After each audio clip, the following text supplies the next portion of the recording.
Welcome to Fanfic Audiobook, your go-to place for immersive audiobooks. If you enjoy the content, don't forget to like the video and subscribe to our channel for more amazing stories. Chapter 41, Lilith and Bladiel. Northern Continent, Ontal Mountains. A illusory golden door soared above the mountain range's highest peak, emitting an endless radiance. The radiance completely engulfed the entrance to the Divine Kingdom, transforming it into a vast expanse of light. Within the light, however, a shadow of an illusory castle was visible. The door had a mythical and gentle feel to it, making anyone yearn for the eternal paradise that lay within. This is the Divine Kingdom of Eternal Blazing Sun, which was separated from the real world by this illusory golden door. A white castle perched on the crest of a mountain in the Divine Kingdom, with a lake in front and vast flights of white flowers all around. In a room within the castle, two divine figures sat on a long silver table with 6 chairs, 2 at the head and foot of the table and 2 on each side. "How can you expect me to believe Amanines?"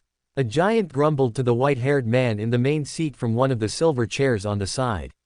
"You should be aware, she has a way with pesky plots and tricks.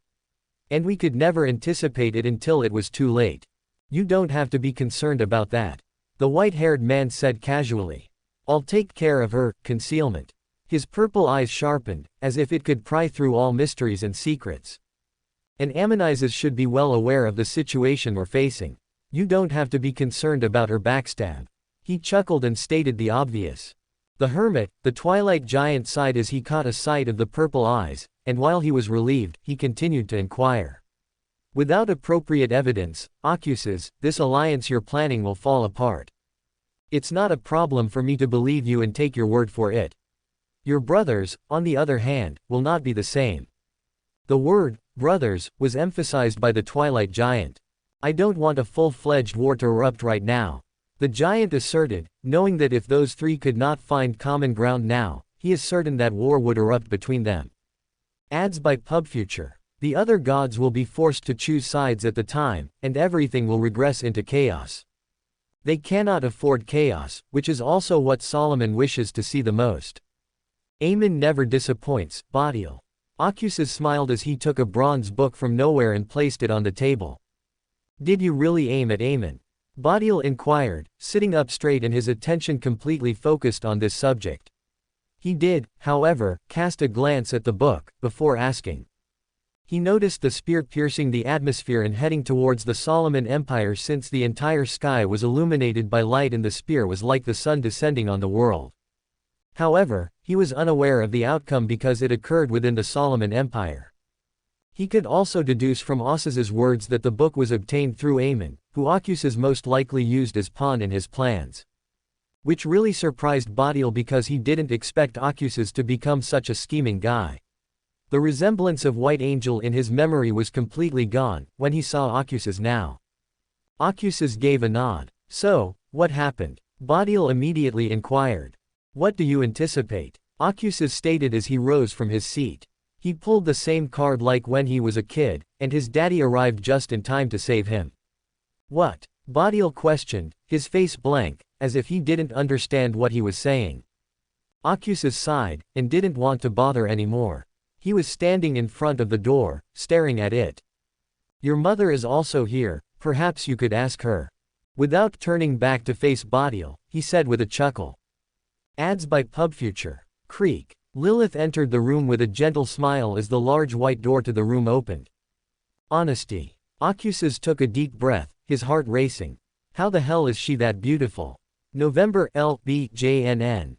It didn't change now, seeing her still made him restless in his heart even as a god, with divinity. Her beauty is certainly superior to even those jade beauties depicted so clearly in Chinese cultivation novels. Why was he so certain? When one considers Lilith's past, she can also be considered the personification of beauty itself. Her beauty could not even be expressed in words. Occuses. Lilith smiled as she looked at him. When Occuses looked at her, he could tell she had changed, which is rare for a god. But, given what had occurred, this came as no surprise to him. Her eyes, which had previously been calm and serene, now had a vibrancy to them, and her smile had a genuine feeling to it.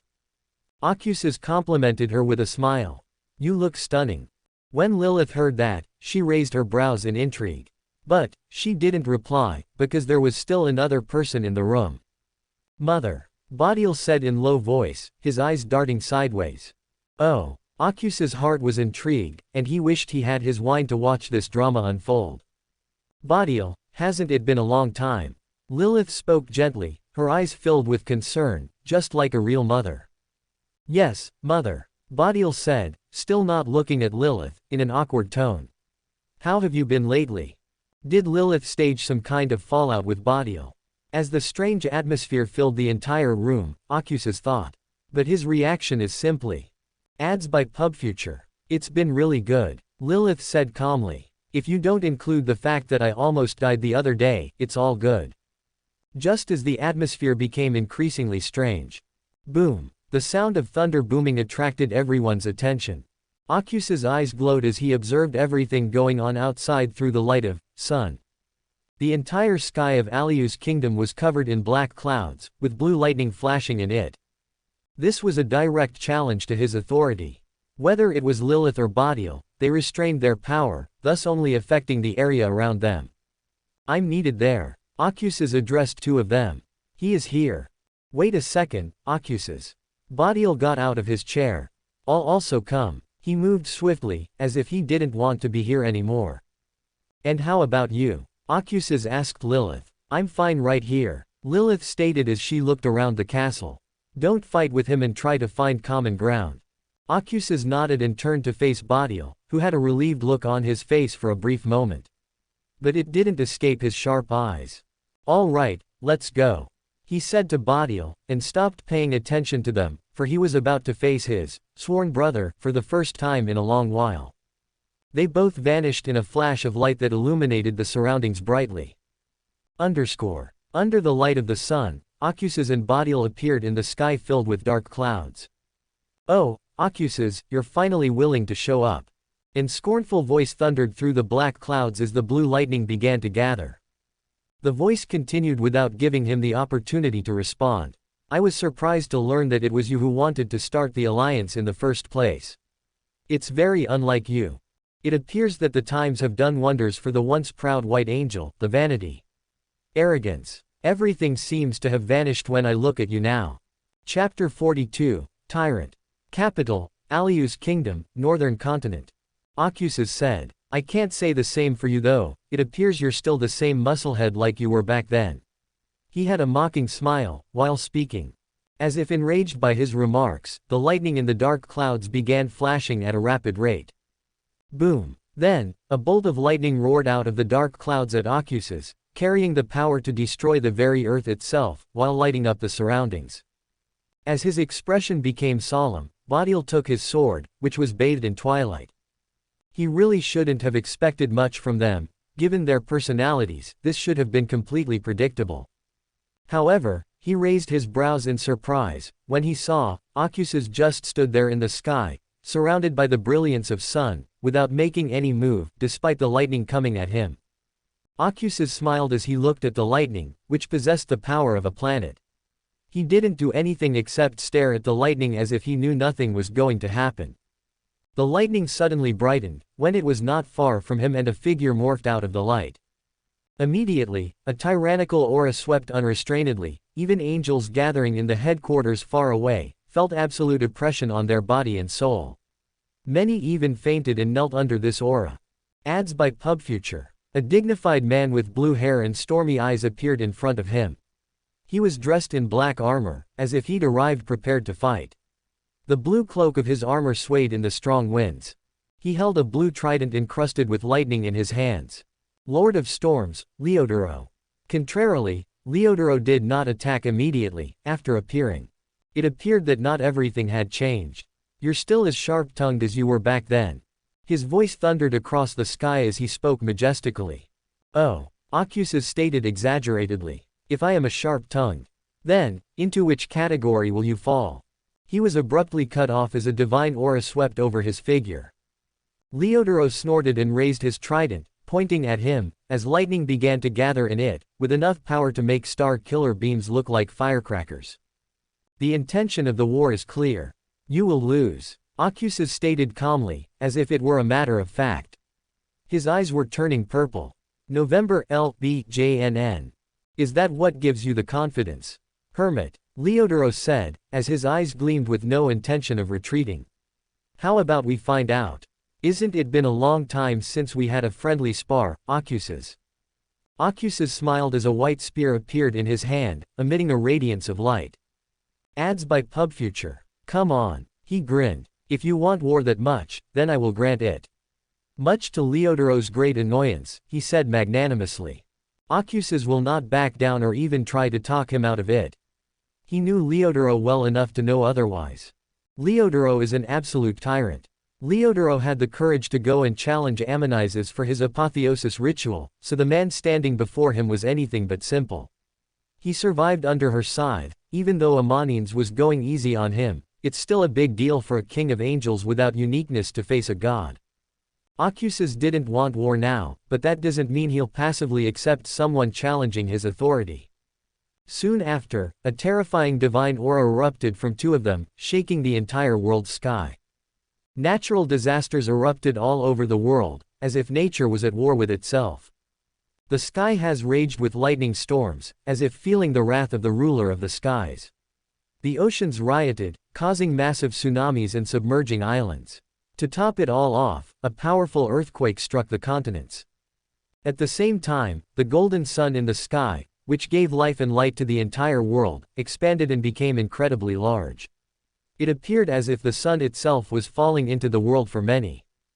The sky was divided, with one half filled with vast expanses of light and the other with storms. You all need to relax. This is exactly what Solomon wishes for. Badial attempted to calm the situation, as he saw how things were spiraling out of control. Badial, get out, exclaimed Leodoro. This is only between us, brothers. When he heard what Leodoro said, Badial's eyes twitched and he felt helpless in his heart. Ads by PubFuture. Leodoro's eyes started to glow blue, with lightning streaks erupting from the edges. He was floated in the vast expanse of black clouds, with blue lightning flashing across it.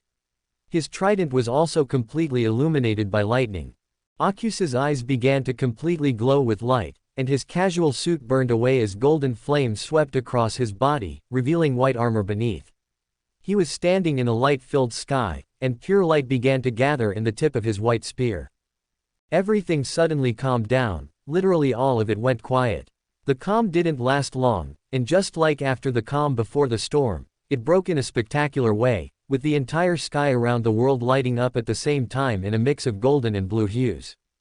Ocuses! Leodoro exclaimed with excitement as he moved at breakneck speed towards Ocuses, literally transforming into blue lightning.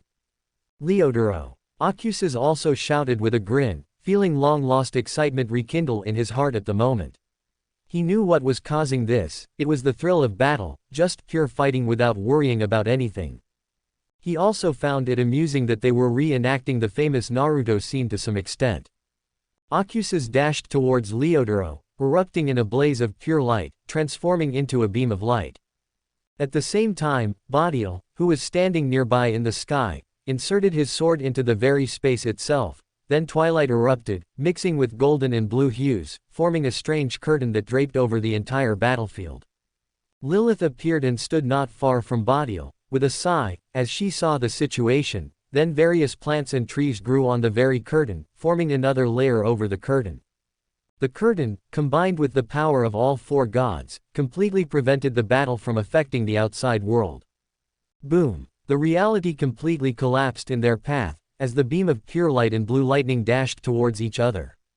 The light in the battlefield became blinding, as even Badial and Lilith were forced to close their eyes.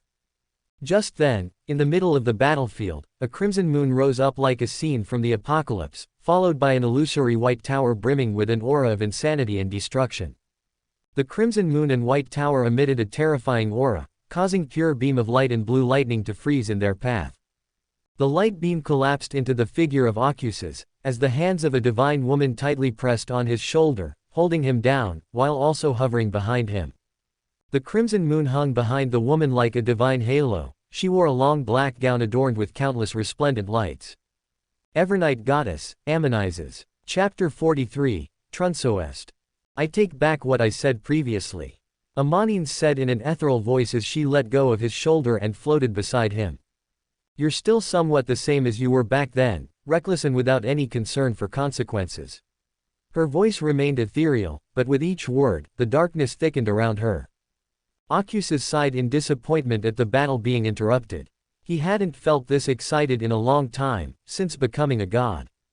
He can also detect anger in Amanines' tone, and while he understands why she is angry, he was still indifferent. Even though he accepted Leodoros' challenge, he did not initiate this, and he also cannot sit back and watch Leodoro behave like that in his kingdom. Ocuses waved his spear, causing it to shatter into light particles that swept over his figure before dissipating, revealing him in a casual black suit rather than silver armor. He started walking towards Bodil and Lilith, not bothering to say anything to her. Amanines sighed as she observed Ocuses' indifference, then turned to face Leodoro, who had gone ahead of her in Harabergen. She specifically told him to wait, so that they wouldn't have any problems with her in the middle of them. However, looking at the situation, she felt helpless. It may appear that only the fight between Leodoro and Ocuses is taking place, but Amanines noticed Solomon and True Creator's gazes here. She was confident that they would not pass up a golden opportunity to strike. Take your hand off my shoulders, old man. Leodoro grumbled in disgust. Before he could swat the hand that was holding him down, the hand let go of his shoulder, and the figure hovering behind him also floated down. An elderly man dressed in a black hooded robe. He had starry blue eyes and white beard, and he was holding a book with an omniscient eye on his other hand. Harabergen, god of wisdom and knowledge. What more could anyone possibly expect from you two? Harabergen spoke calmly, his gaze shifting between Ocuses and Leodoro. Look at you, despite the fact that everything has devolved into complete chaos, you two are still fighting and discarding everything with little regard for the consequences. Ads by PubFuture. Oh, Ocuses said, turning to face Harabergen. You should first get off the high horse, Harabergen. He looked at the Harabergen, who was floating slightly above, holding his book and looking down at them. Despite his calm tone, anyone could sense his condescending attitude from his words. You speak as if you were above us. Leodoro said bluntly and paused for a moment as a mocking smile appeared on his lips. Then, he continued. Dragon of Betrayal. He didn't think twice about using the infamous title of Harabergen. When Ocuses heard that name, he smirked. Harabergen was far superior to him and Leodoro, if it comes to betrayal. One of the main reasons why the Dragon of Imagination, Ankelwelt, the most powerful ancient god, died at the hands of the ancient sun god was Harabergen's backstab of Ankelwelt at a critical moment of battle. Despite hearing his infamous title, Harabergen appeared calm. However, his blue eyes started glowing, which were like stars in the night sky, and the divine aura that erupted from him said otherwise. Lilith and Bodil approached Ocuses and stood beside him. They maintained silence, with no intention of intervening. Enough, Amanines said, as darkness exploded around her figure like a tide. It swept away the remaining light and thunder, as well as the illusory white tower, and they all vanished silently within darkness.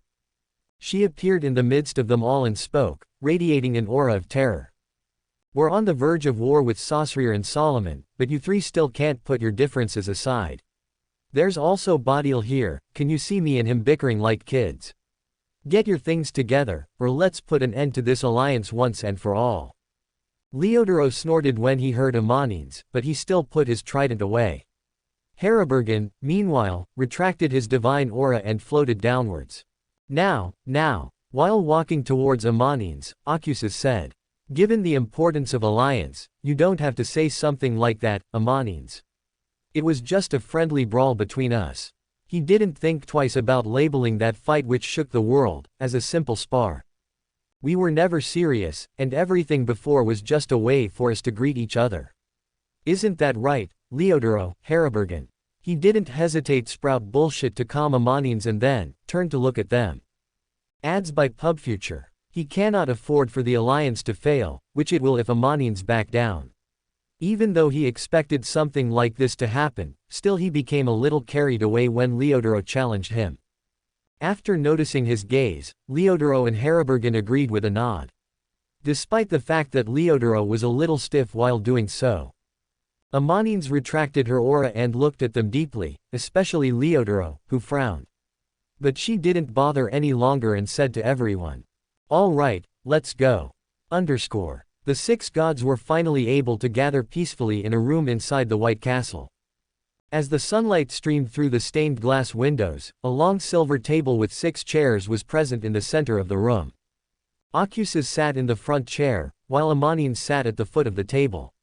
Lilith and Bodil sat in the 2 seats on the right, followed by Leodoro and Haribergen on the left. No vel b in c ohm. The seating arrangement was obviously not simple. Ocuses was taking the main seat, not just for hosting this entire event, but also for making it possible, with Amonines coming in second. "Let's begin," Ocuses said, while raising his hand to tap on the bronze book on the table. Several ripples erupted from the bronze book and merged with reality. It caused the reality around the silver table to blur and haze, and then everything went dark. The darkness did not last long, as it was illuminated by dim light, revealing a scene of black pyramid-style mausoleums. The entire structure exuded an aura of chaos. The entire silver table floated in front of the mausoleum. Immediately, the scene changed, revealing a dimly lit room with a platform in the center and a man dressed in aristocratic attire standing before it. A brass book was present on the platform, emitting an absolute aura of order which immediately drew the attention of all gods. A man stood directly in front of the platform, with brass-colored hair and golden eyes. He had very attractive facial features and exuded a scholarly aura. The man in the projection appeared to notice the gazes of 6 gods, which were now on him and immediately bowed. Chapter 44, Just to see our uniqueness. Yet another traitor. Those appear to be in plenty during this times. Amonines said ethereally, as she gazed at Trunsoest. "I think it's very wrong to label someone like that Amonines. The situation may have forced him to make this decision." Haribergen mused, after hearing Amonines.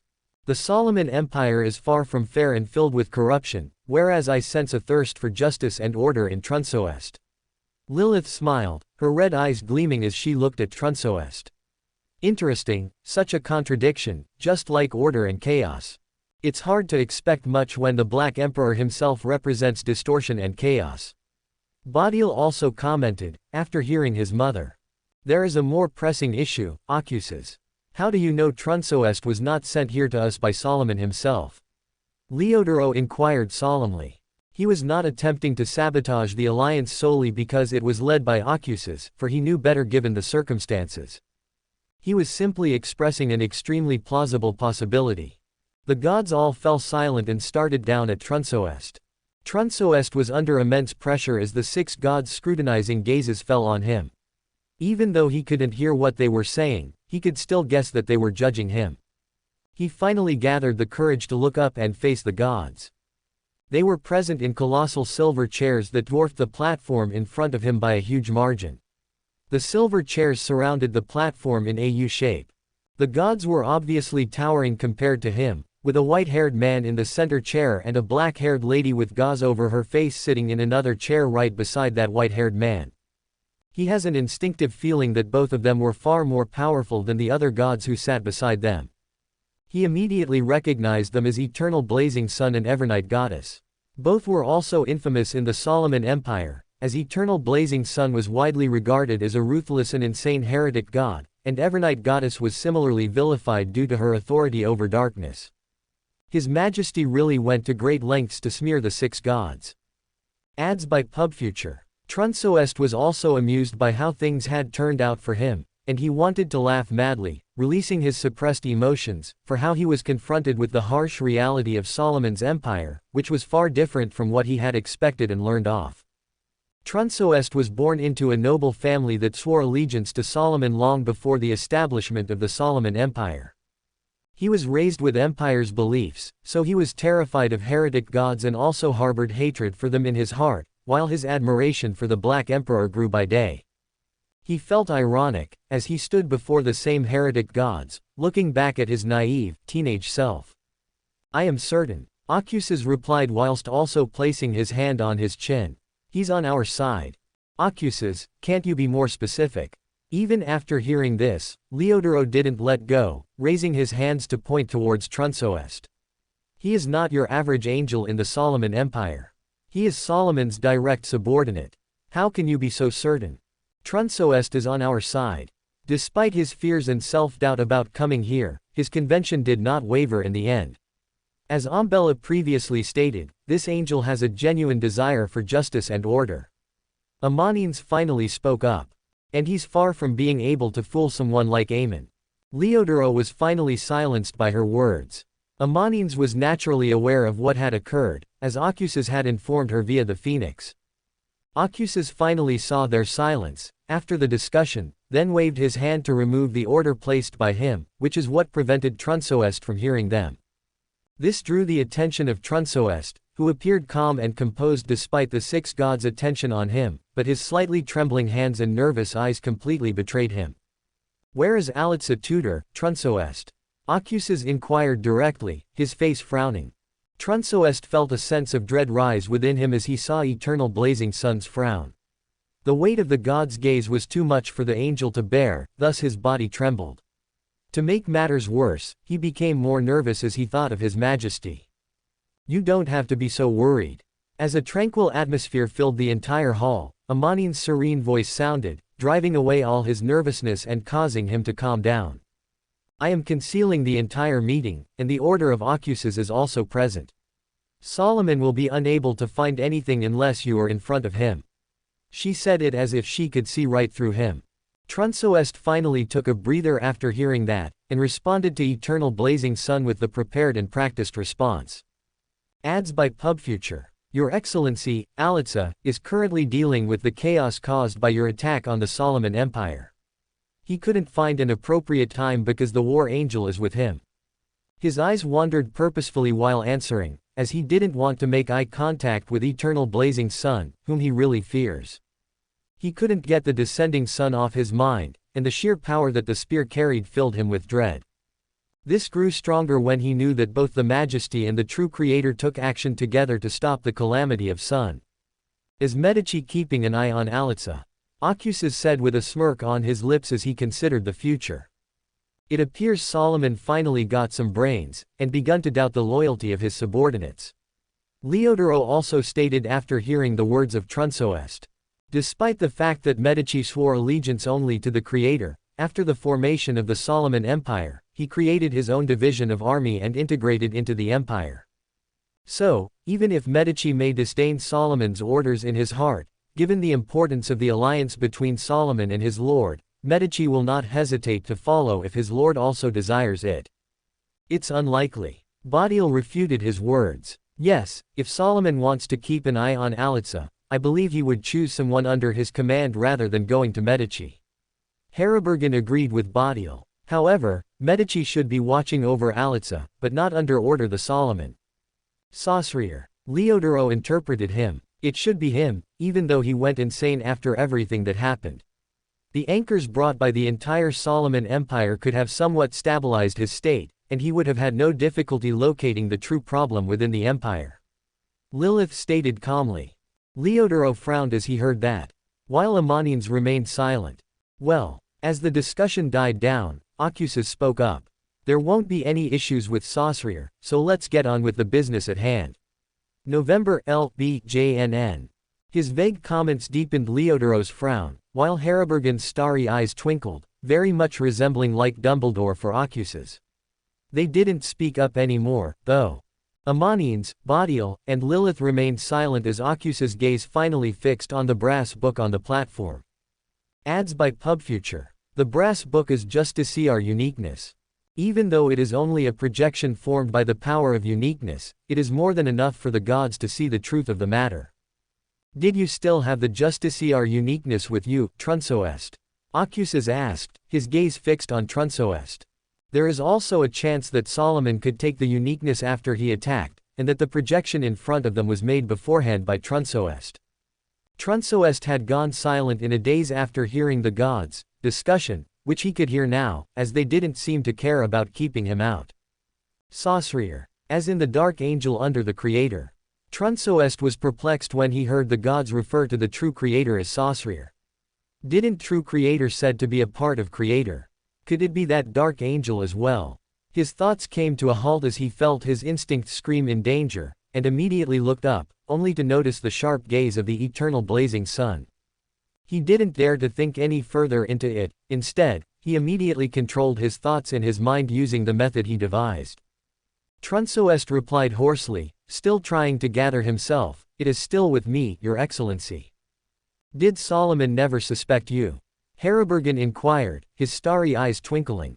His question caused all the gods to turn to look solely at Turnoest. "No," Trunsoest admitted, then he felt the pressure on his body increase exponentially, causing him to tremble, but he still didn't hesitate to continue. "However, I am free of the Emperor's suspicions since the Angel of Time was exposed as a traitor by the Emperor himself. The Emperor is now preoccupied with dealing with the avatars of the Angel of Time and the impending war. So the Emperor still asked me to be the guardian of uniqueness." Trunsoest felt dread rise within him as he said this, because many things he hadn't considered before became clear at the same time. The attack on the Solomon Empire by the eternal blazing sun was most likely aimed at Amun. Thus, exposing the Angel of Time's involvement to the Emperor, making the Angel of Time bear the entire blame, while suspicions on others would have been mostly cleared. Trunsoest felt nothing but awe and fear for eternal blazing sun. Harribergen's calmness faded as he heard the Trunsoest's words, and it was replaced by solemnity. While Leodoros' expression dignified, as he began tapping the armrest with his fingers. It's also fairly simple for them to deduce the same thing from Trunsoest's words. Meanwhile, Lilith's smile remained unaffected, and Bodial stayed calm. However, it was difficult for anyone to gauge at Amanine's mood or expression, due to the gauze covering her face, which concealed everything. The atmosphere in the entire hall grew dismal by moment. Ocuses seemed unfazed by all of it, and stated, "All right, let's move on from the topic of uniqueness and focus on another important person." He paused for a moment before continuing. Bethel Abraham. Chapter 45, Bethel Abraham. Bethel Abraham. There was only silence among the gods after hearing that name. The silence was abruptly broken by a thunderous voice. Bethel Abraham is a major variable, if not a lethal threat. As his hand hammered on the armrest, sparks of lightning flashed all over him. Leodoros stated this. "Even though he's just the king of angels, he has the power to thwart our plans. But Bethel isn't like the rest, Leodoro. We should have a better understanding of this than others." Harribergen reasoned, as all of the kings of angels under the Creator had encountered Bethel long before he became an angel. It doesn't change the fact that, with his might, Bethel Abraham poses a serious threat. He has the power to entirely decimate our forces. Bodial concurred with Leodoro on this point. Indeed, this may exacerbate the situation by forcing us to deal with him directly. Ultimately, during that chaotic war, it would completely destabilize our advantage. Lilith expressed her opinions as well. Leodoro scowled when he heard Harribergen and others. What if he's someone we've met before? How long had it been since we first met him? It was back when he wasn't even an angel. It's been over 1,000 years. He can't be the same person as he was before. Leodoro immediately refuted Harribergen. However, I've heard that he frequently wanders the cosmos and rarely stays on Earth. The Bethel Abraham that we knew was the one didn't like restrictions and desired to be unrestricted and free. He even said that rather than staying here, his dream was to roam the sea of stars. Based on what I know about the events of the Solomon Empire and his position within the Solomon Empire, I believe my guess is mostly correct. After hearing that, Harribergen did not back down, instead stating all of the facts to back up his words. What you just said makes him even more dangerous. He travels the cosmos, where the outer gods are present. After everything that happened with the Blood Moon, we can clearly see that the outer gods do not lack ways to reach into our world. Leodoro exclaimed, as a tyrannical aura swept through the hall. Bethel Abraham will mostly not take Solomon's side. Amanines finally spoke up, as a serene aura spread throughout the hall, dispersing the tyrannical aura. Control your power, Leodoro. We have an angel with us. She said this as her serene aura enveloped the knelling Trunsoest, relieving him of the pressure and healing his injuries. Ads by PubFuture. Leodoro snorted, completely indifferent about Turnoest. Amanines, do you know anything about Bethel? Harribergen inquired after hearing her words about Bethel. However, Amonines remained strangely quiet, not answering his question. No vel b in c ohm. Accuses who had been silent previously spoke up to silence any further discussion. Let's put this discussion to rest and ask Trunsoest himself about Bethel's situation. As for Cosmos, I believe Bethel is more than capable of surviving there. He spoke calmly. His words temporarily calmed the situation, and all of the gods focused on Trunsoest, who was able to stand after being healed by Amonines. Trunsoest groaned in pain as he stood up with trembling legs. The aura of tyranny had earlier severely injured him, causing him to feel immense pain, as if his entire being had been torn apart and crushed. Even though the Evernight goddess aura provided reprieve from torture and pain, some aftereffects remained. Just then, a blaze of pure light fell on him, instantly alleviating all of his sequelae and restoring him to peak condition in an instant. Thank you, Your Excellency. Trunsoest bowed his head, taking a deep breath to calm himself. Despite his complicated feelings in his heart, which included a mix of hatred, fear, and helplessness, he didn't show much change on the surface, even after being treated in this manner. It's trivial, Accuses stated flatly. Now tell us about Bethel Abraham's situation. Mr. Dorr was last seen visiting the Emperor himself after Your Excellency's attack on the Empire. They had a disagreement. Trunsoest replied huskily. The Majesty was in a foul mood for a long time after the argument. Oh. Accuses raised his brows in surprise, not expecting such a turn of events. How come that was? Trunsoest looked up to eternal blazing sun, slightly perplexed, as he reasoned that even this was under the sun god's arrangement. Ads by PubFuture. Nonetheless, he responded immediately. It was because of the Angel of Time, Your Excellency. Mr. Dorr and Angel of Time were said to be on good terms throughout the Empire, and some even believed that they were friends. But, given their paths, I didn't believe it until Mr. Dorr barged into the royal palace, following the banishment of the Angel of Time. Accuses was speechless when he heard that. He was totally unaware of this. However, this did not come as a surprise, at least not for him, because he was well acquainted with Amon's eccentric personality. What a surprise. Lilith laughed. After hearing that, Leodoro and Harabergen had strange expressions. It's unexpected. Bodial muttered in surprise. In particular, it is Aemon. How about Antigonus? Evernight unexpectedly asked about him, surprised, as she looked down at Trunsoest. Antigonus is also said to be friendly with Mr. Dorr and the Angel of Time, but I'm not sure, milady. After a brief silence, Trunsoest responded. So it truly is. Amonines thought, she, too, had heard about this, but she immediately dismissed this, due to the absurdity of the entire situation. But after hearing Trunsoest, she wasn't sure how she felt about it, but one thing was certain, the pathways of mysteries and beyonders of that pathways never ceases to amaze her. I didn't expect the cowardly trio to be a thing. Accuses thought amusingly, recalling memes and pictures from his previous life. However, he was also certain that, with Aemon involved, their friendship was far from simple. So, where has Bethel gone? Leodoro inquired, starting at Trunsoest and putting immense pressure on the other. Your Excellency, Mr. Dorr was last seen entering his home. Trunsoest said cautiously, under the gaze of Lord of Storms. Despite appearances, this entire situation reveals nothing. Harabergen expressed his disapproval. Bethel Abraham is not as simple as he appears to others. Ads by PubFuture. The other gods were silent in agreement, and while they may have found the previous news amusing, as Harabergen pointed out, it doesn't prove anything in the end. Indeed. Finally, Accuses nodded in agreement. Bethel is a huge variable in our plan, and his intentions are still unknown to us. He paused and looked at Trunsoest. After this meeting, go to him and inform him that the 6 gods require his audience. Accuses' voice was majestic and thunderous for Trunsoest, who was stunned by the order of the eternal blazing sun, but soon realization set in as he considered everything that had happened since meeting the Angel of Miracles. It really took him a long time to figure it out.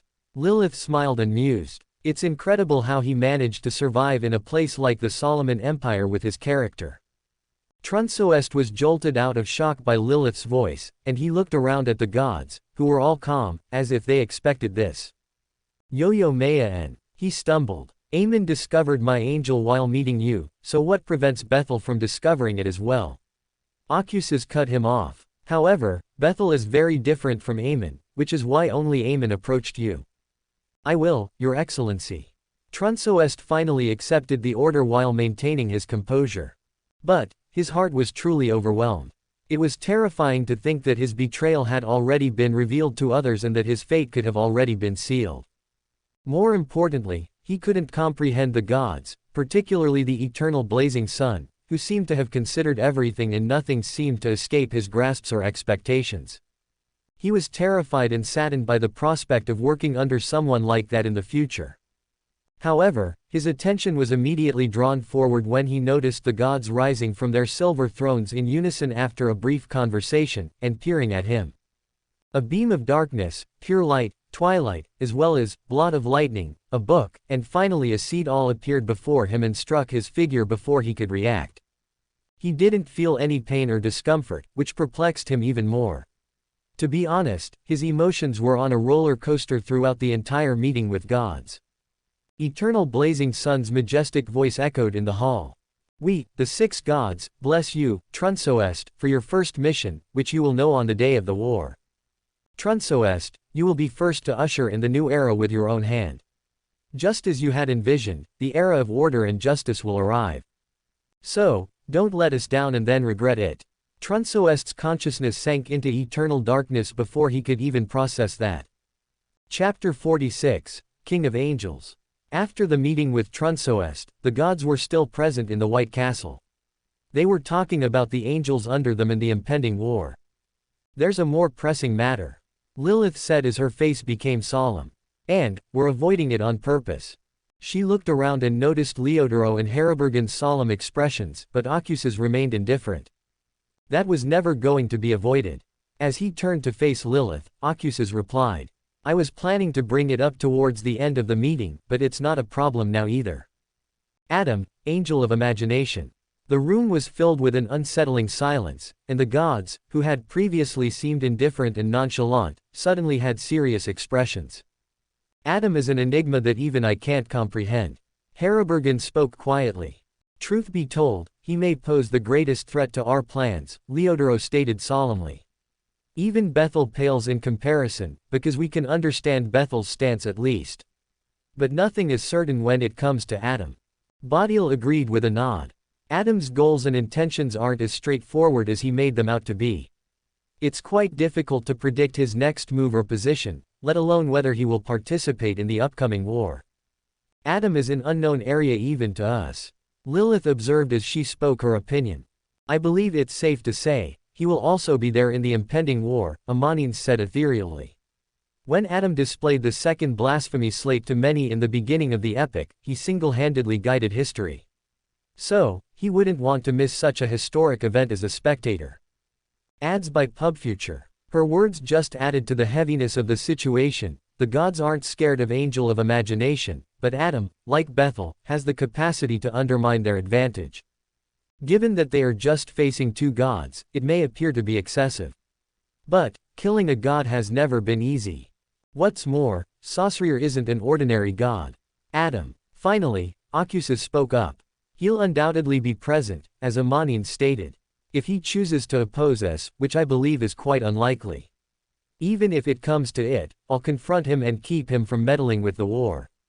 He already knew he'd be facing Adam in the war one way or another, so it didn't matter much to him in the end.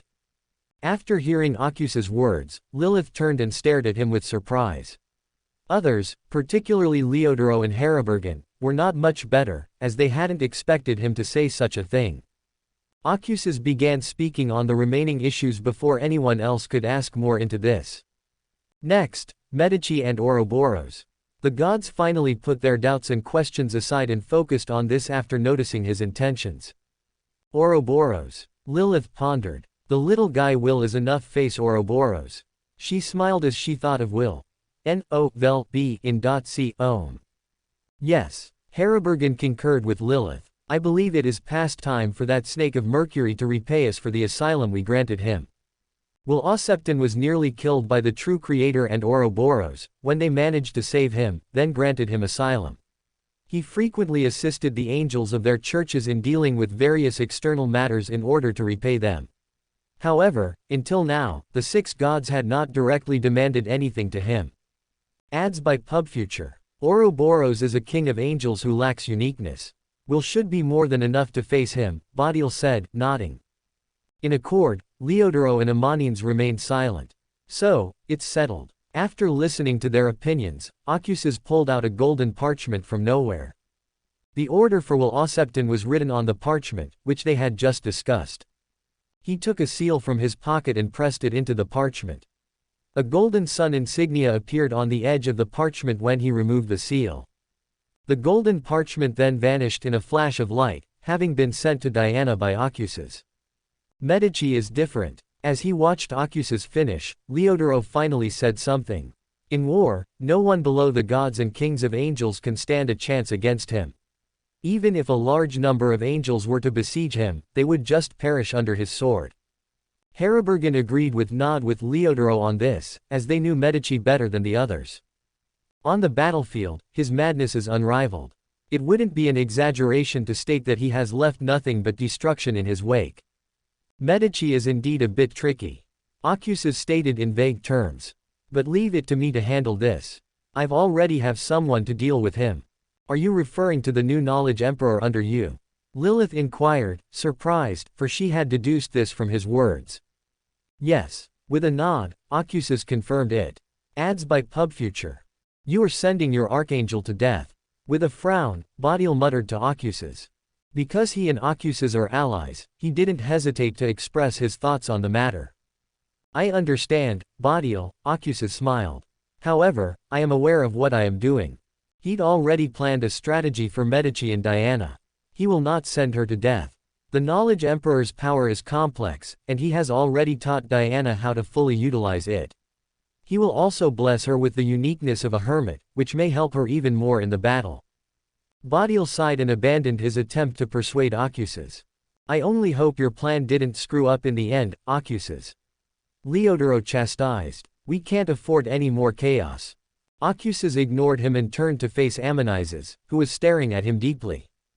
What's the deal with her? He was puzzled, but she gradually averted her gaze, as if nothing had happened. Nonetheless, he drew his attention back to the important situation, rather than thinking about her. Most of the issues within Solomon Empire have now been considered by us. Ocuses finished as he looked around. Only Bethel Abraham is left, so we'll have to wait a few more days. If he declines our order for his audience, we will still go ahead with our plans without any change. You think he'll say no? Leodoro was amazed. It's actually rather possible. Lilith mused. Bethel Abraham could certainly do so.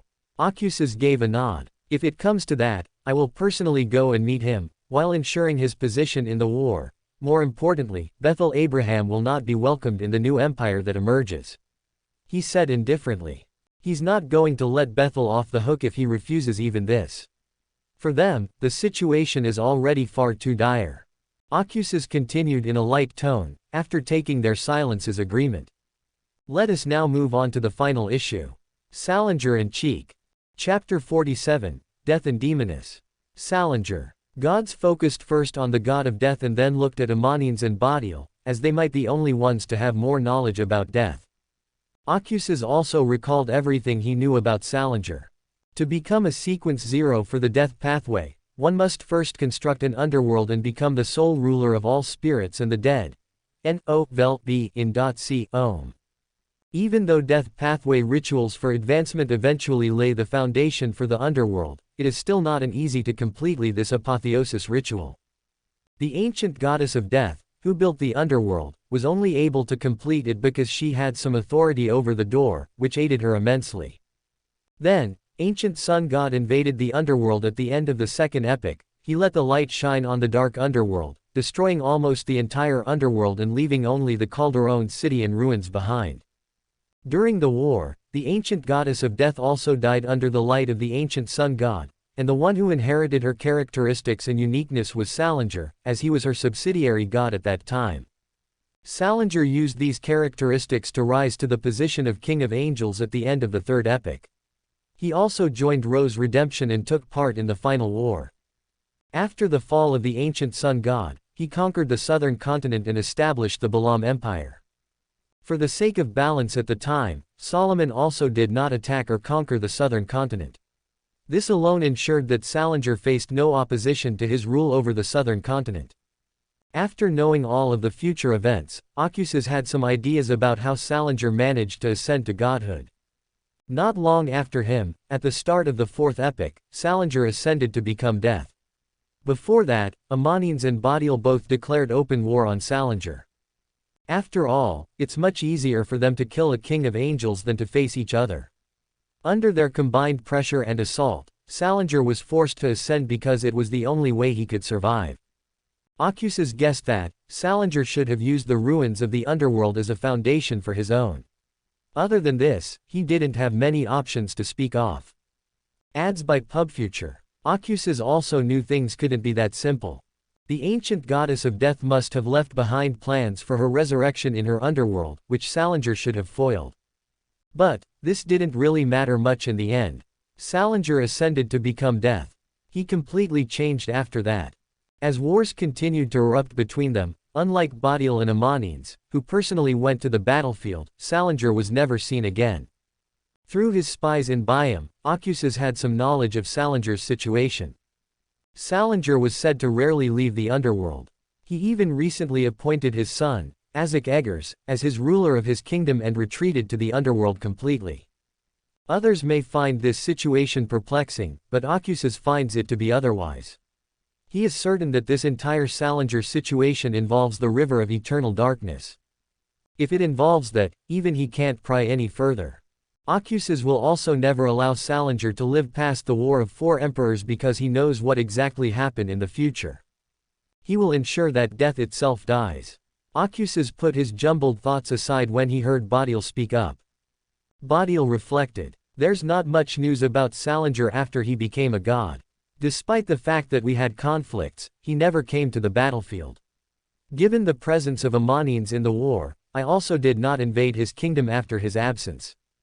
Despite the presence of Amonines here, he did not hesitate to state the facts clearly. The most recent thing I heard about him was that he appointed his son as emperor of Biam and even gave him complete control over the Biam Empire itself. Salinger has an eccentric personality, that for sure. Leodoro mused. However, I think it's unlikely that he would dare to involve himself in matters of northern continent. He dismissed death with a casual wave of his hand, as if Salinger was nothing. Ads by PubFuture. Oh, if only he knew. Ocuses found it amusing, as he thought of the future. Heribergen and Lilith remained silent about death, then they turned to look at Amonizes, hoping for her to speak. After some silence, Amonines said slowly, "We don't have to be that concerned about his participation in the upcoming war. Despite the fact that Salinger's situation is unclear in general, I am fairly certain that Salinger has fallen asleep." Despite having more wild assumptions, she did not elaborate further. She also very much hopes that her speculations will turn out to be false. Sleep? Leodoro inquired, perplexed. What could have pushed him into that? Ocuses intervened just in time to prevent this conversation from continuing. It's no longer relevant, Leodoro. But, at the very least, we can be somewhat certain that Salinger will not intervene in the upcoming war. He concluded, as Leodoro fixed his angry gaze on him. While Bodial was heavy, Heribergen's starry eyes twinkled and his expression was thoughtful, and Lilith remained calm. Now let's move on to Cheek. Ocuses continued, ignoring Leodoro once more, much to his chagrin. I think it's safe to say. Lilith stated. After the war, there will be another god. The conditions for the apotheosis ritual for the demoness arrive completely with the war. Heribergen said calmly. Cheek will not pass up this opportunity. Indeed, Ocuses nodded. As a result, we'll keep an eye out for her. If the circumstances permit, we can interfere with her ritual, as ascension of Cheek will undoubtedly result in calamity second only to cataclysm. However, if things don't improve, let her ascend to godhood, because we already have a lot on our plates. We can deal with the Cheek later, as well as the aftermath of her ascension. Other than that, there was nothing else they could do. Ads by PubFuture. To be honest, Ocuses wants Cheek to ascend to godhood. If he can get her on his side during the War of the Four Emperors, it will help him a lot.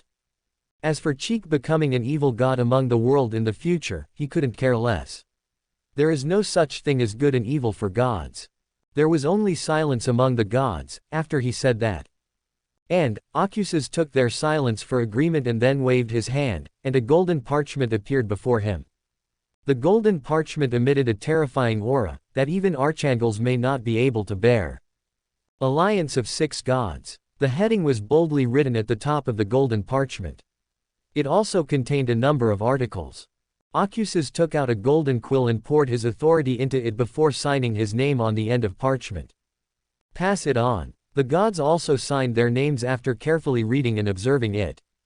However, Leodoro was dissatisfied after reading some articles that imposed many restrictions, but he still signed it reluctantly, after seeing everyone else do so. Ocuses finally obtained the golden parchment bearing the signatures and authorities of 6 gods and gazed at it for a while. Finally, he declared, in the light of the sun, "Let the angels blow the horns of war." The next day, as the northern continent descended into complete chaos, a handsome man appeared out of thin air in front of Ontal Mountains, with prim facial features and hair which exerts a blackness that rivals the void, with a small amount of white hairs mixed in. His eyes are cerulean blue, with irises that resemble layers upon layers of rippling cerulean waves stacked on top of one another. The man took out his pocket watch and checked the time. He then spoke with a smile. "Ocuses, eternal blazing sun. Ammonizes, evernight goddess." Then he proceeded to recite all 6 gods' honorific names, and most importantly, he did not forget to call out the gods' names as well. Chapter 48, Corruption. As the man finished reciting the gods' names, a dreadful aura descended. N-O-V-E in .c Om. Instead of blue sky, the white clouds that had blanketed the sky had blown away, revealing the boundless cosmos. The 6 gods appeared in front of the man, their mountain-sized figures staring down at the man who dared to utter their names. "Bethel Abraham," Leodoro grumbled. "Can you give me one good reason why I shouldn't attack you right away, for daring to call our names?" Bethel Abraham looked at the gods that floated before him, unaffected by their divine gazes and auras. He then focused on Leodoro and reasoned calmly. "You were all the first to request an audience. So, other than calling your names, how can I hope to catch your attention? Do you expect me to knock on the doors of all your divine kingdoms?" He stated it with a shrug and a smile on his lips. "Don't try to be clever around us." As terrifying blots of lightning flashed across Leodoro's figure, his voice became indifferent. Other gods simply stood on the sidelines and looked on in silence. "Enough," Ocuses said, while glaring at Leodoro. "We're already out of time, Leodoro, there must be no more mishaps or chaos." When Leodoro heard Ocuses, he snorted. But the lightning that had flashed across his body had vanished. Bethel Abraham gazed at the sun god that floated before him, and just by looking at him, he felt the immense authority and power that other possessed. He even had the feeling that he was looking at a literal sun surrounded by an infinite ocean of light. His calmness faded, gradually being replaced by solemnity. He was well aware that the sun god he was facing was no ordinary deity. The sun god also gave him a strange and frightening feeling, similar to how he felt when he first met the ancient sun god in Ammonizes. Bethel's mind was racing with questions. He'd met Ocuses before, back in the 3rd epoch, but hadn't felt the same way. He didn't know if his sequence level was too low at the time to perceive anything, but he also met the ancient sun god in Ammonizes not long after. So he couldn't put his finger on this entire situation, which confused him more. "Bethel Abraham," Ocuses said, "state your position in the war. Think twice before responding to us though." A white spear appeared in his hand, and he looked at the Bethel projection indifferently. Ads by PubFuture. Bethel is not physically present. He would have been a literal fool if he had arrived to meet us in his true body. 4. You cannot bear the consequences of a wrong choice. As no one has survived being on the wrong side of history. So, Bethel, make a wise choice. His majestic voice reverberated in the air. Despite witnessing Ocuses' spear in his hands, Bethel kept his composure. Ocuses' words, or more accurately, threat, resonated in his ears. "I come in peace." He spoke after a brief silence, as if he had been contemplating. "I will stand alongside you all in the ongoing war and assist Trunsoest when the time comes. Ocuses put away his spear and said indifferently.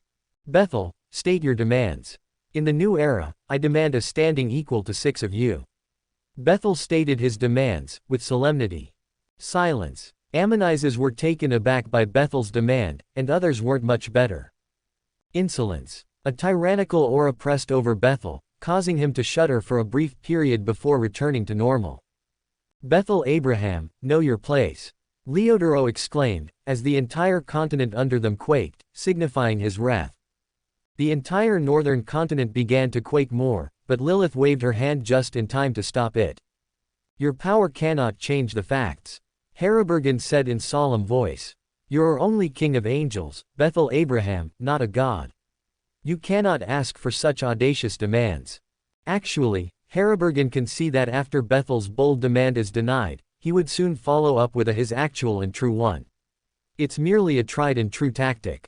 Nonetheless, his first demand was utterly out of his league. Even if another god were there in his place, they would not make such a demand. On Bethel Abraham's glabella, there was an illusory blue symbol that looked like doors stacked on top of each other, which allowed him to somewhat resist Leodoro's tyrannical aura. Abraham Bethel heard the gods' words but was unmoved by them, focusing entirely on Ocuses. No, Ocuses eventually denied his demands. Bethel wasn't surprised, now he intended to convey Ocuses his true demands. The eternal blazing sun, on the other hand, smiled as he interpreted him. Ads by PubFuture. How about this, Bethel Abraham? You can be free from the new empire's order and rules, exactly as you've always desired. You are, nevertheless, still under us. Before leaving for the cosmos, you must notify us at all times. This is the best we can do for you. The gods looked at Bethel as their divine aura exploded from them, crushing down on him and exerting great pressure. As he heard the offer, Bethel fell silent, and the symbol of the door on his glabella darkened due to the aura of 6 gods pressing on him. When the sun god interrupted him, he realized he had completely lost his advantage. He is now unable of making counter demands in this scenario. It appears that I have changed a lot without even realizing it. He thought. His perception of world completely changed as he traveled through the cosmos and saw the immense civilizations there, as well as the outer gods that pray and rule the cosmos. So, when he made the first demand, he didn't think much of it because, even if he isn't God, he is close, all he has to do now is finish the ritual. The gods, he reasoned, would not be angered because they could all see the truth. Bethel's lips pressed together in a thin line as he realized he couldn't take the aura of 6 gods any longer. He finally nodded. I accept. However, neither Ocuses nor the other gods noticed a weird flash of crimson light over Bethel's blue eyes. Ironically, even Bethel himself didn't notice anything was wrong. The next day. Northern continent, no man's land. The once uninhabited border between the Solomon Empire and the 6 kingdoms is now dyed with fire and blood. Dark and gloomy clouds blanketed the sky, with scarlet and blue lightning striking each other from time to time. A mythical war was taking place in the midst of it all, with a towering fire giant slashing at 2 angles with a sword that was bathing in the fire. A black-haired woman dressed in an ascetic robe wielded a bone-white blade that seemed to radiate pure darkness, her countenance serious as she saw a blazing sword approaching her. A man dressed in white armor stood next to her, blonde hair and brilliant eyes. He glided close to her with 2 white wings on his back and a sword that shined with light on his sword. Lucas, the angel of light, and Selena, the angel of concealment, were the 2 angels. Ads by PubFuture. They were facing an angel of Red Division of Empire Army, which served the War Angel himself. And, this was just one of the battles across the no man's land. Let's attack together. Lucas shouted, his golden eyes sparkling, indicating that he had no intention of backing down. Selena only replied with a simple nod. Serena's body faded and entered a concealed state, then she reappeared behind the giant, slashing at him with her bone sword. Lucas also slashed out his white sword at the massive sword of fire that was descending towards him. On the battlefield, a massive sword slash of light and darkness appeared.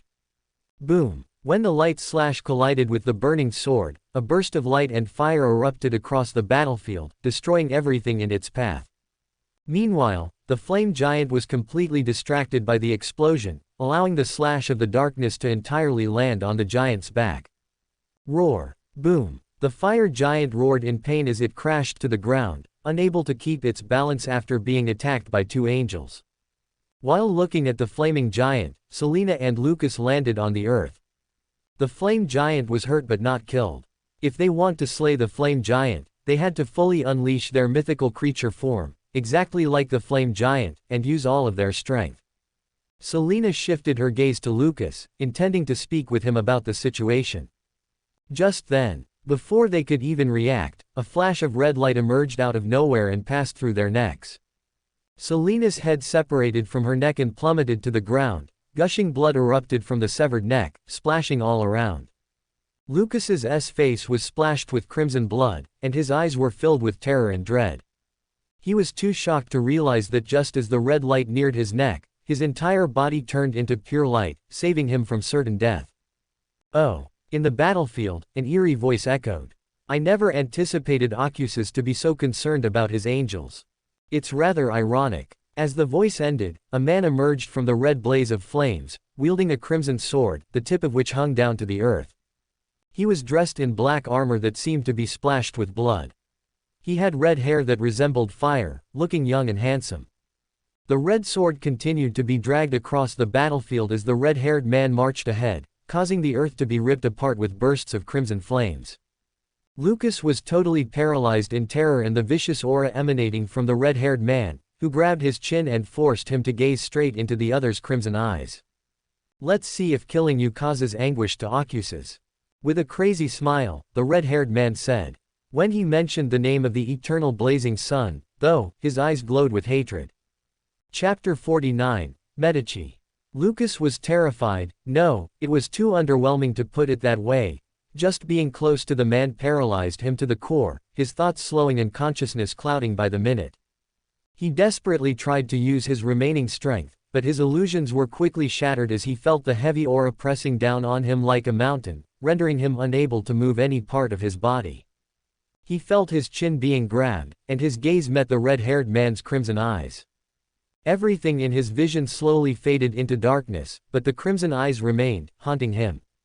In the crimson eyes, he saw reddish fires burning brightly like stars, illuminating the darkness. He began to see visions in which the red-haired man left nothing but disaster in his wake. Mountains of corpses of mythical creatures lay on the battlefield as the red-haired man sat on top of it covered in blood, yet the craziness and madness in his eyes and smile didn't fade despite the scene before him. It went on, he saw innumerable battles of the red-haired man, and his mind went almost insane, unable to stand it any longer. The visions didn't end, though, they kept coming back. The frightening visions repeated over and over in his mind, seeking to dismantle him into the last of his pieces. His consciousness became blurry, and he felt as if he were falling down at the last moment. Then his blurry vision saw the dark river flowing with no beginning or end, towards which he was falling. Is this it? His entire life flashed before his eyes in the last moments, finally focusing on 3 pictures, one of which was him swearing his loyalty to his lord. Another was him dancing with Diana in the ball, and finally, it was him smiling with Diana, Blaze, and Edward while enjoying the holidays that we rarely got. In the end, he felt regret and pain. "I'm sorry, Diana. I broke my promise." When his figure arrived just before the dark river, a burst of pure light erupted from the void, illuminating the entire darkness. It also submerged him completely. Ads by PubFuture. In the battlefield, a terrifying aura of destruction erupted, freezing everything across the no man's land. The blots of crimson and blue lightning that had been colliding in dark clouds against each other vanished as if erased, as did the majority of the angels' attacks across the battlefield. The angels felt suffocating aura covers everything around them, as screams of the pain and terror sounded everywhere. Medici looked up with interest, as he swatted Lucas away, causing the other to fly across and crash into the ground, leaving a trail of blood before stopping. Lucas's eyes were closed, blood streaming from them, and his face was as pale as a corpse. While he was completely motionless, as if he died. But his chest, on the other hand, moved up and down weakly, implying otherwise. An ancient spear blazed towards Medici, annihilating everything in its path, including matter itself. The spear was dyed crimson from tip to handle, and it emitted a horrifying aura of destruction, as though it could harm even a true deity. Spear of Longinus. This spear had once appeared in an ancient era that couldn't be traced back, stained with the blood of a great existence. Through mythical reenactment, it has now descended into no man's land. The arrival of the legendary spear absolutely threw the entire war into disarray. At long last, something interesting. Medici spoke as his smile grew frenzied. His figure erupted with terrifying bloodlust, instantly covered the entire no man's land. He cast a glance at the approaching ancient spear before raising his sword and pointing it at the sky. Ads by Pubfuture. The entire cloudy sky was lit up with crimson light, which could be seen across the northern continent. Medici then swung his sword down, directly at the ancient spear. Boom! A blot of crimson lightning descended from the crimson sky, submerging the ancient spear with enough power to make the Tsar bomb look like firecrackers. Boom! A terrifying explosion ensued, forming a semi-sphere of chaotic energy that pulsated visibly, as if it possessed limitless power and was poised to leave nothing but total annihilation in its wake. Seeing this, Medici merely waved his hands as crimson flames erupted around the semi-sphere of energy, completely submerging and consuming it within. Just then, a flash of light appeared behind Medici, forming a sword and trying to stab him in the back. Medici smirked as he turned back in an instant before the sword could reach him and grabbed the sword with his bare hands while looking at women in black armor. "Oh," Medici said, his voice surprised. "I didn't expect to see such an act of love after all this time. The angels of Ocuses are full of surprises." He spoke, while looking at Lucas, who was surrounded by purple light and teleporting away from the battlefield. "Diana, the angel of wisdom, is the woman in black amour." "You bastard!" Diana roared, her eyes filled with rage, and she didn't hesitate to grab the sword even tighter the next second after her attack failed. Ads by Pubfuture. The sword in their hands broke apart into fundamental blocks of information, which immediately went to Medici's mind. Diana, on the other hand, did not hesitate to attack again. She attempted to instill a vast amount of useless knowledge and miscellaneous information into Medici's mind. She didn't hold back, either out of rage at seeing Lucas in that state or knowing she was facing a man who had fought side by side with her lord in the past. However, all illusory information, whether it came from the sword or was sent by Diana, was set ablaze with crimson flames. NOVELBJN.C. Ohm. The crimson flames completely burned the information itself, destroying it. Medici said with a grin, his crimson eyes glowed. "It's my turn now." While continuing, he looked up at the crimson sky. "So, what are you going to do now to save your precious little lover?"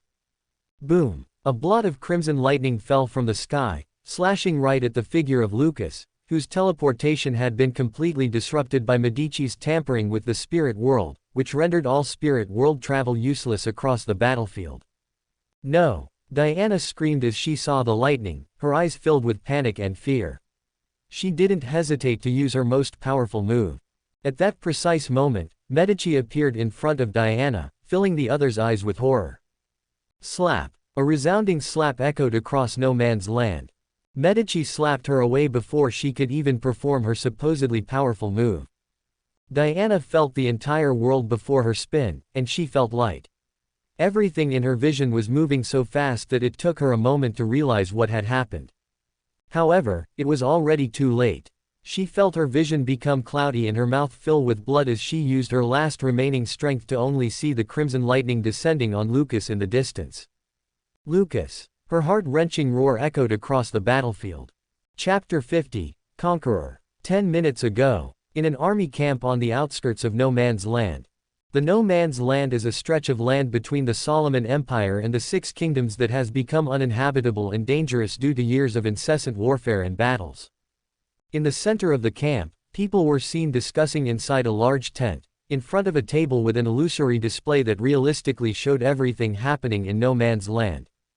This was one of Artisan's inventions, which he personally sent to the Alliance of Six Gods to express his goodwill to the Six Gods. While an old man could be seen meditating on the corner of the tent, the man was Horus, angel under the god of knowledge and wisdom. He was in charge of communicating directly with the gods and relaying their instructions to angels here. 4 angels have already fallen on your side, while only 2 have fallen on the Empire's side. On the second day of the war, we are already at a disadvantage. The angels of the Solomon Empire's nobles' families have already joined the war. Augustus and Zeratul family angels are already battling us in the 2nd and 3rd sectors of no man's land. We just learned that another has died. The entire situation within the tent was chaotic, as angels of 6 gods kept discussing and arguing with each other. This would be a disaster for us if the battle only remained in no man's land. We should launch a frontal assault with all of our troops. A man in blue robes declared, as lightning flashed across his fingers. Are you crazy, Israel? The entire Solomon Empire is enveloped in the twisted rules of the Black Emperor. The moment we enter the Empire, our fate is sealed. A black-haired man in a silver suit refuted, while pointing to the Empire projection on the table.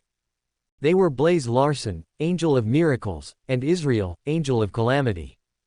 The gods are on our side, Blaze. Israel said, as he glared at Blaze.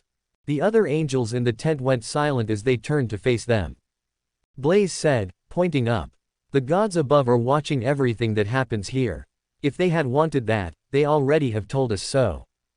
Don't let your emotions get the best of you, Israel. Blaze approached him and gently advised.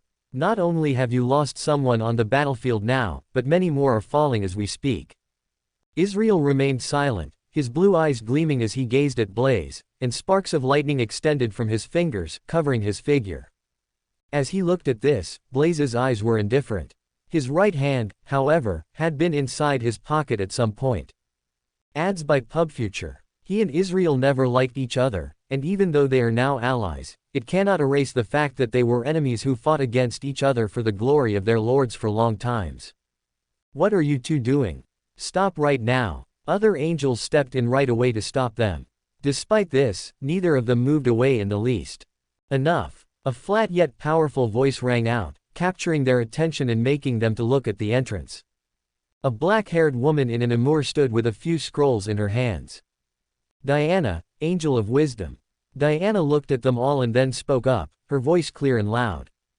You're all misinterpreting the entire war. This war was never intended for us.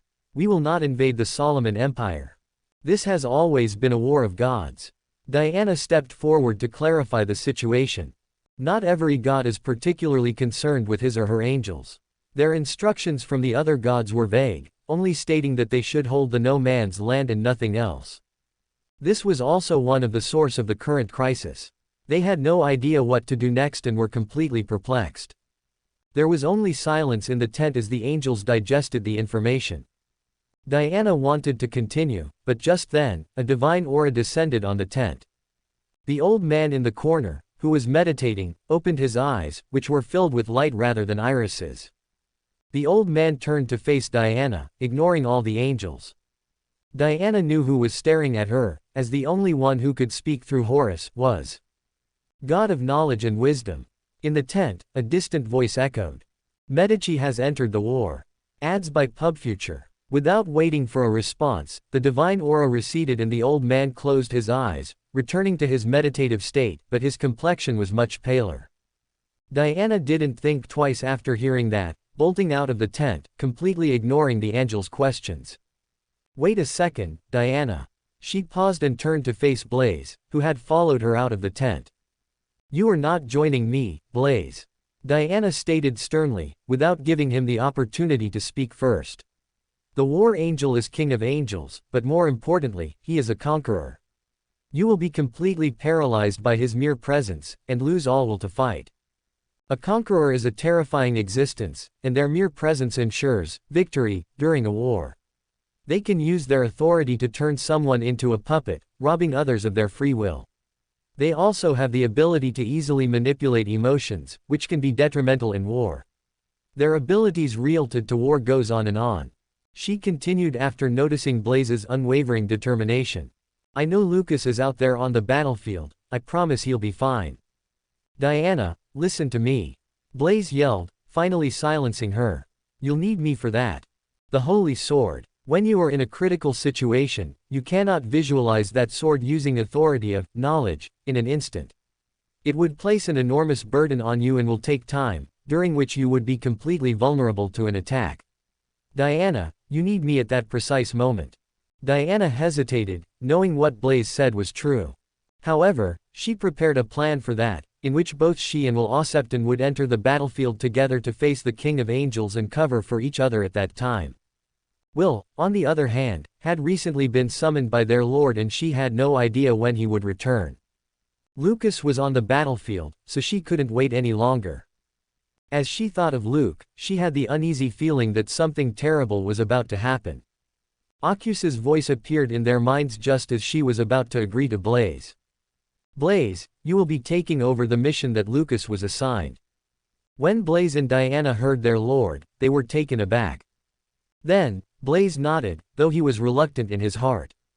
Don't worry, by the end of the day, everyone will be fine. Occus's reassuring voice echoed in their minds once more. Ads by PubFuture. He didn't wait for their response as a beam of pure light descended on their figures, teleporting them to different locations via the medium of light. November LBJNN. The six gods sat at the same white table in the divine kingdom of Occus's, watching projections, which displayed the battlefield in no man's land. Then, they all saw the spear of Longinus descending on the battlefield. Leodoro and Haribergen were surprised, while Ammonize's eyes behind the gauze were complex. Is that mythical reenactment or authority of knowledge? Leodoro asked Occus's, as he wanted to confirm personally to him. Mythical reenactment, Occus's said, his clear eyes still fixed on Medici and Lucas on the screen. I've always assumed that the majority of the stories told by the creator were purely fictitious. Haribergen couldn't hide his surprise. Based on this, he has already begun to plan on creating new techniques. Occus's recalled, after hearing Haribergen and Leodoro. The ancient sun god did indeed tell them about the legend of Longinus' spear, but he left out many details and gave them a hazy account. He understands why ancient sun god said it that way. That spear of Longinus directly involved God Almighty. The spear was entirely real in this world, not a work of fiction. Occus's knows this because Bernadette summoned this spear using mythical reenactment in the original future. He also only told Diana the hazy version given by the ancient sun god. He already knew that anything involving a pillar was extremely dangerous, and this thought only reinforced what had happened before. So he didn't dare to tell Diana the entire mythology. He also had inkling, that if he had done that, something catastrophic would have occurred. Occus's attention was drawn back to the projection by Leodoro's laugh. Medici is still the same. Leodoro laughed louder, while glaring at Occus's. I warned you before, Occus's. Bodial sighed. The screen showed Medici slapping Diana away.